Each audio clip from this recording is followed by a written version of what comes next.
All right, ladies and gentlemen, we are on to lesson 13, module 5, and you're going to actually be using this sheet that you should already have. If you don't have this sheet, then you need to raise your hand for it. So our objective today was that we need to use benchmarks to compare two fractions on the number line. This is what you did yesterday as well, but this is a difficult concept, so we're going to practice some more today. So what we're going to do is we're going to actually compare fractions that fall between 1 and 2. So our number line is not going to have a 0 and a 1 this time. It's going to have a 1 and a 2. So let's go ahead and label our number line first. And what goes in the middle between 1 and 2 will be 1.5. So it's one whole and then a little half. Make sure your one whole is definitely bigger than your half. I'll give you time to go ahead and do that.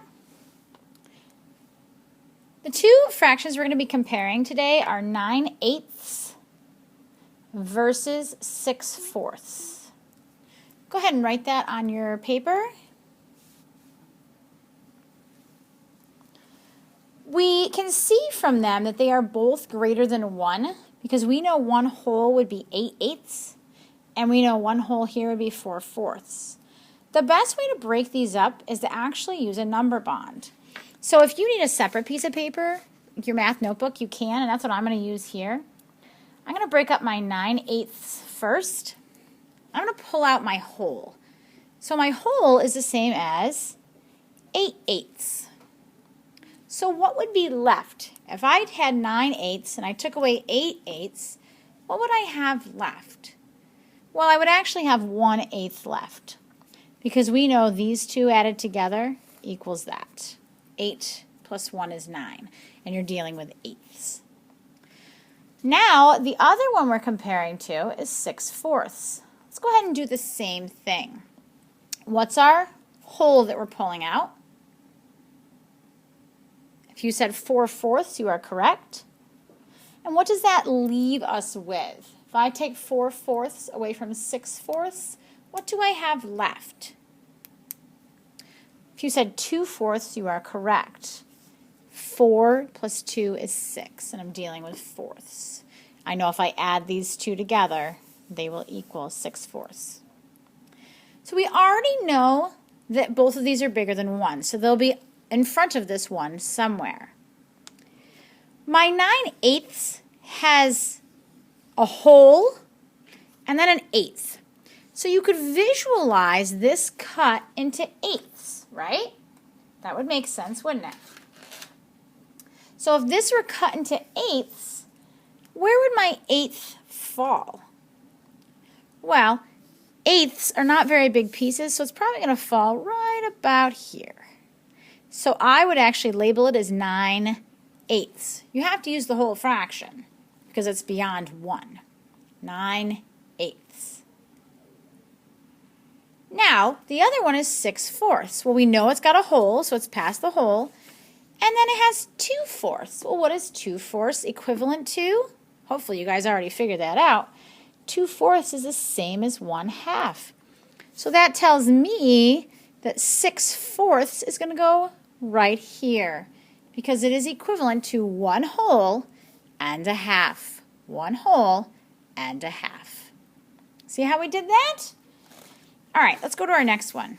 This time we're going to label it 0 to 2 because we're comparing fractions where 1 is less than 1 and 1 is more than 1. So what's this middle line going to be this time? Well, it'll be a 1. The two fractions we're comparing are 7/8 versus 5/4. Right away, you should be able to see which one's bigger, but if you don't, that's okay. Have I made it to a whole yet? The answer is no. So this is less than a whole, but if this were cut into eighths from 0 to 1, cut into eighths, 7/8 would be pretty close to my whole. Now 5/4, we can take it again, and we can break it up into my whole and what's left. So what's the whole out of 5/4?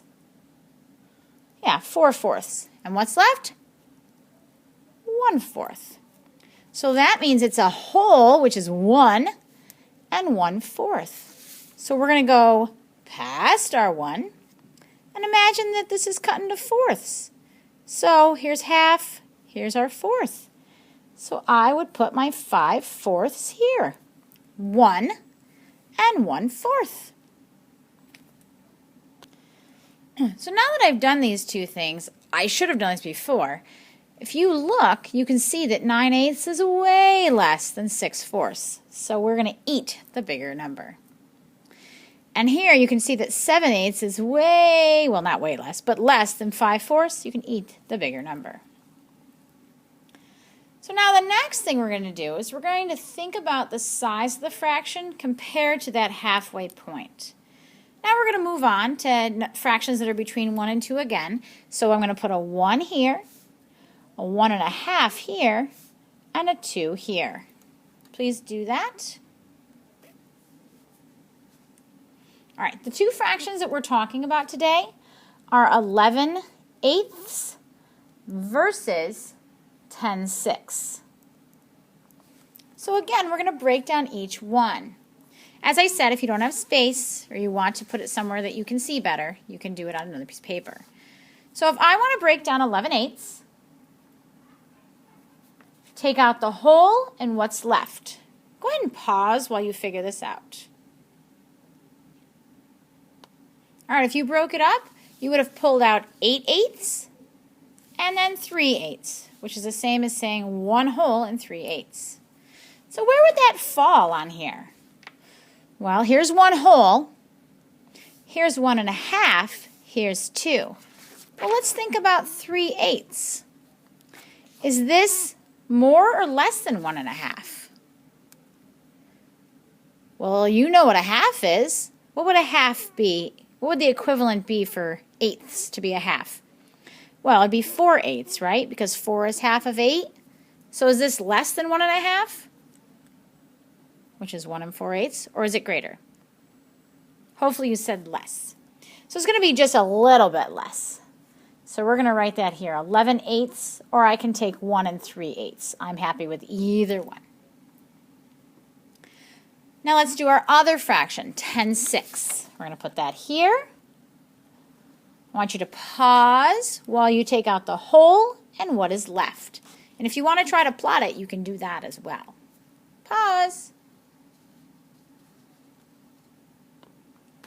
All right, if you had 10/6, you should have broken it out with the whole, which is 6/6, that's equal to 1. And what's left? 4/6. 6 plus 4 is 10. And you know 6/6 equals 1, and you have 4/6. Now let's think about this compared to 1.5. Well, what would 1.5 be if I was dealing with 6? It'd be 1 and 3/6. That's equal to 1.5. So, if we look here, this is 1.5. Where would 1 4/6 fall? Well, I hope you said past it. So, if this whole thing was broken into sixths, and this is 1 3/6, 1 4/6 would go a little bit past it. So 10/6 would fall right there. We can see that 10/6 is obviously bigger than 11/8.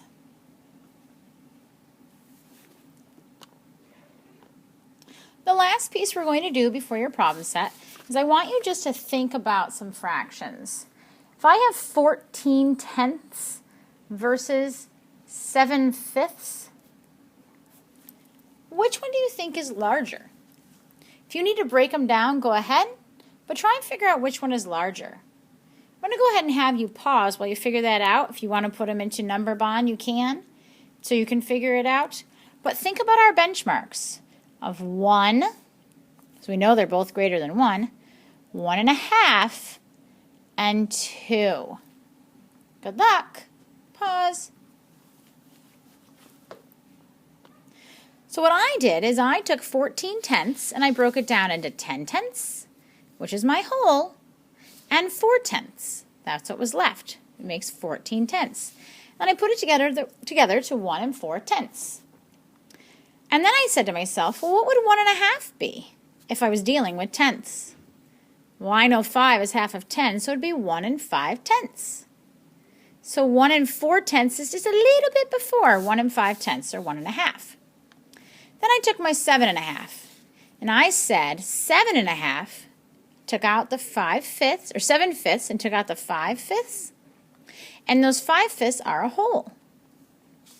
Then I took out the leftover, which was 2/5. Put them together, and I got 1 2/5. Now, our problem is we have no halfway point for 5, except for 2.5. So I know it's a little bit less than a half. Wait a minute. How do I compare these two? Well, let me show you. If I had 1 4/10 compared to 1 2/5, those ones kind of cancel each other out because they're the same. They're equivalent. But if I compare 4/10 and 2/5, what do you notice? Oh, 4 divided by 2 gives me 2, and 10 divided by 2 gives me 5. These guys are equivalent. So the answer to that question is they are equal. They are equal. That's how you're going to break your problems apart on your problem set. Go ahead and find a partner and work on the problem set together. Good luck.